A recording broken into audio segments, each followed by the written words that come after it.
Good morning, Mets fans, and welcome to a Thursday edition of Driving with Mr. Met. I am Mr. Met, and it's been a while. Yes, it has. It's been over a week since my last video. What's going on in the last week? Anything new in Metsland? A couple of things, and I admittedly wasn't able to watch all of the games over the last 7 days or so. But I did watch some, I did follow some, I did listen to some, and I want to touch on a couple of things that are on my mind. Nothing specific about any in particular game, but I do want to talk about a few things that have happened, whatever. Things that have gone on since the last time I recorded a video a week ago. And hopefully now I'll be back on a regular routine schedule and we can be talking about games after they happen. But let's talk about what I've missed on today's episode.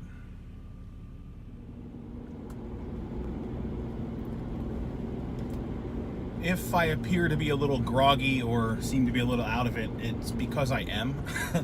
It's been a whirlwind week.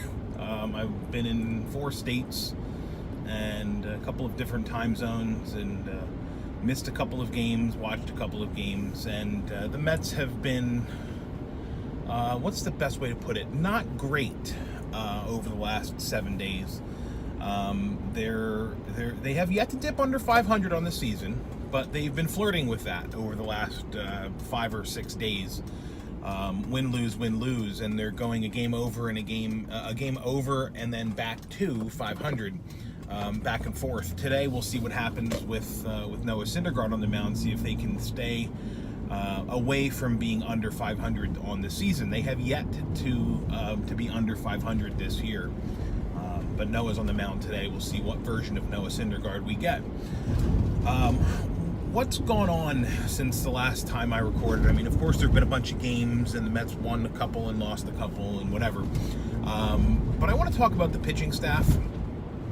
I want to talk about the fact that Steven Matz seems to be, and I've said this before, he seems to be in something of a Zach Wheeler mode, a 2018 Zach Wheeler mode, where Matz seems to have taken a step forward, and he seems to have established himself as the pitcher that we've all kind of expected him to be. Again, very much like Wheeler did last year, where like a light bulb just switched on and something happened with Matz, and he's been really good this year. Outside of that one start in Philadelphia where he could not escape the first inning, Steven Matz has been by a landslide the best starting pitcher on the staff. On the opposite end of the spectrum, of course you'd expect, I would say, well, Jason Vargas is clearly the worst pitcher on the staff. But that is not the case. Right now, looking at numbers alone, Noah Syndergaard is the worst pitcher on the Mets pitching staff, and that's crazy. Now, we know that he's not the worst pitcher on the staff. We know that Noah Syndergaard has the stuff to be better than he has been so far this season. But I'm no pitching expert. But I do listen to a lot of podcasts. I do read a lot of material from different people who are experts. And there's some discussion about Noah Syndergaard abandoning his slider and adapting this sinker pitch that he just doesn't seem to have the control over. And the study basically was that he's throwing the slider less often, he's throwing the sinker more often, and he's been predictable. And that's a little bit scary. Apparently these pitches are similar speeds, and because there's not as much movement on Noah's sinker, it's easy for the batter to sit on it. And that's the gist of what I've read and heard from different people. Or as a certain person likes to say, people are saying that this sort of thing happens. Again, I don't know. I'm not a pitching expert, but I know there's something not quite right about Noah Syndergaard, and I just hope that he does what Jacob deGrom did last night and figures it out. The one thing that's been pointed out about deGrom and his struggles in the early part of the season is that he's been throwing, there's less speed differential between his off-speed pitches and his fastball. And it's because he's been throwing harder off-speed pitches. And so the drop off of a 10 mile an hour differential between a fastball and an off speed pitch is huge, but when that reduces itself to 4 or 5 miles an hour, it's a big difference. And it seems like batters had figured that out. I didn't get to see all of the game last night. I saw up to the 4th inning until I had to turn on airplane mode, and I lost the game. And by the time I landed last night, the game was over. I was delighted to see that it was a 1-0 loss. I was not delighted to see that one for the Reds came off of Edwin Diaz. Not concerned, but he was that sort of like that one piece of the bullpen puzzle that we didn't have to worry about, and now we kind of do. So, pitching staff, in general, seems to be stepping forward. I'd like to see Noah Syndergaard do that today, and like I said, follow up on what DeGrom did last night. Talking real briefly about the bullpen, I have to say that Drew Gagnon, whatever, he earned himself a game ball 2 nights ago, bailing out Jerry's Familia, keeping the Mets in that game that they went on to win in extra innings on the Pete Alonso home run. So an unexpected game ball to Drew Gagnon after Jerry's Familia pitched 1 2/3 innings, and it looked like, holy crap, this is the Jerry's Familia that we remember, that was so good for the Mets. He looked so good those first 5 outs that he recorded. And then all of a sudden, like with 2 outs in the 9th, he forgot how to pitch. 4-pitch walk, always a bad idea. Base hit, and then as soon as he walked the batter, we're all sort of watching like, oh, it's over. The wheels have fallen off. There's no like loose nut or lug nut or something on the wheels on the Familia mobile. It's like as soon as something remotely, like you hit a pothole of any kind, the wheel just falls off. It doesn't like loosen, doesn't shake, doesn't wobble. You don't mess with the alignment. It just falls off the damn car. And that's what happened to Familia the other night. So the end result of that was a Mets win. But more importantly, or perhaps more alarmingly, Familia ends up on the injured list with elbow problems or arm problems or mental problems or whatever he has. I'm okay with that because he's been so ineffective. I'm hoping that there really was something physically wrong, that he's able to rest it, whatever it was, and he can come back and be able to pitch effectively.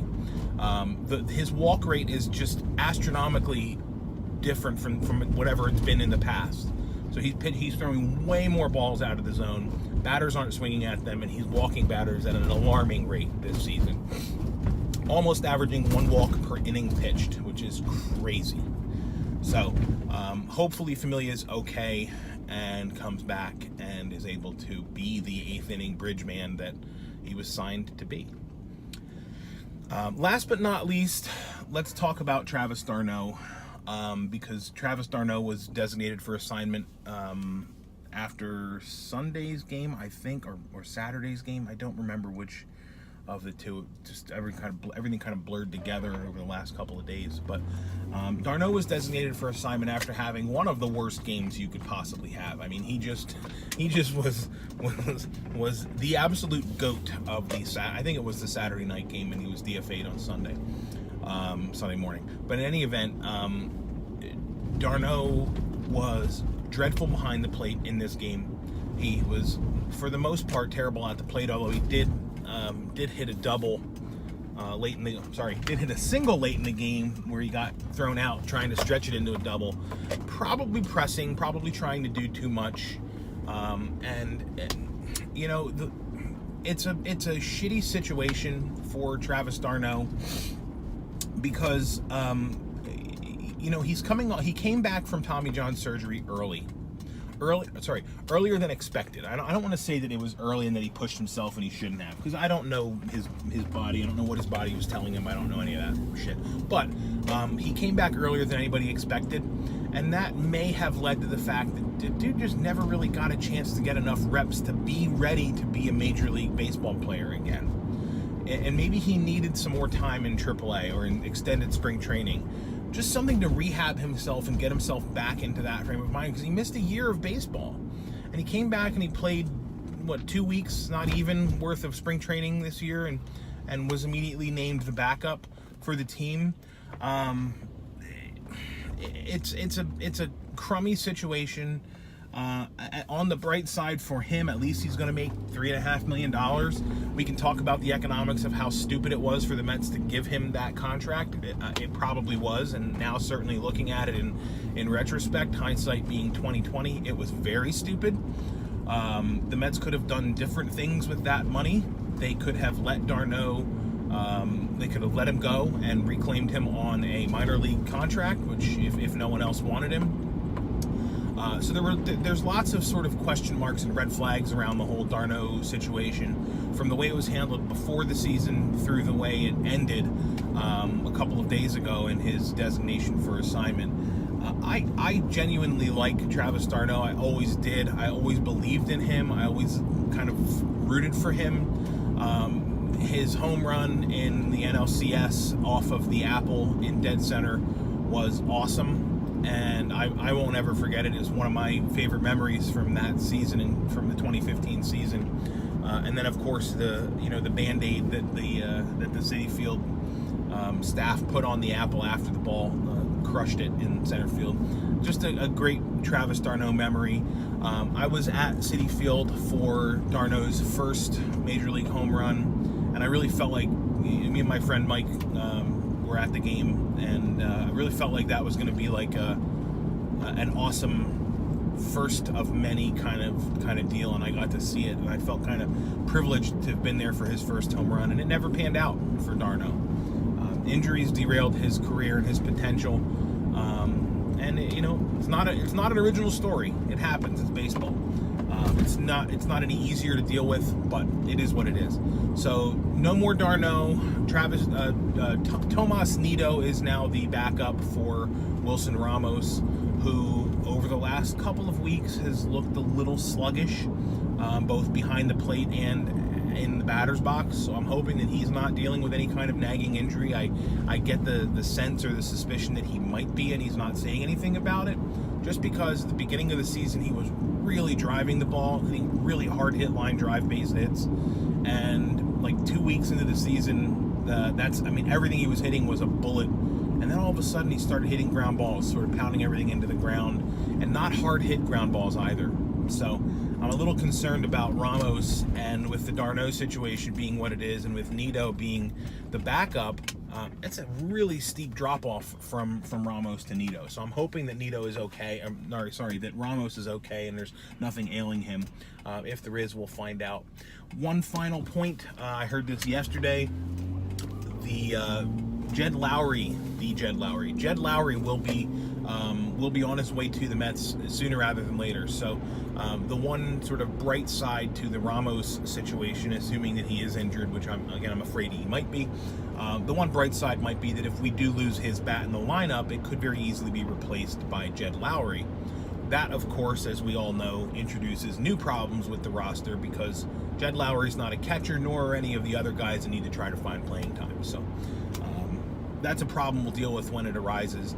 Until then, let's just deal with what we got right now. The Mets play this afternoon at 12:10, wrapping up this 4-game set with the Cincinnati Reds, and then they head out after the game to start up a 3-game series in Milwaukee with the Brewers this weekend. So I will be back tomorrow to recap today's game. Again, I hope Noah Syndergaard pitches well.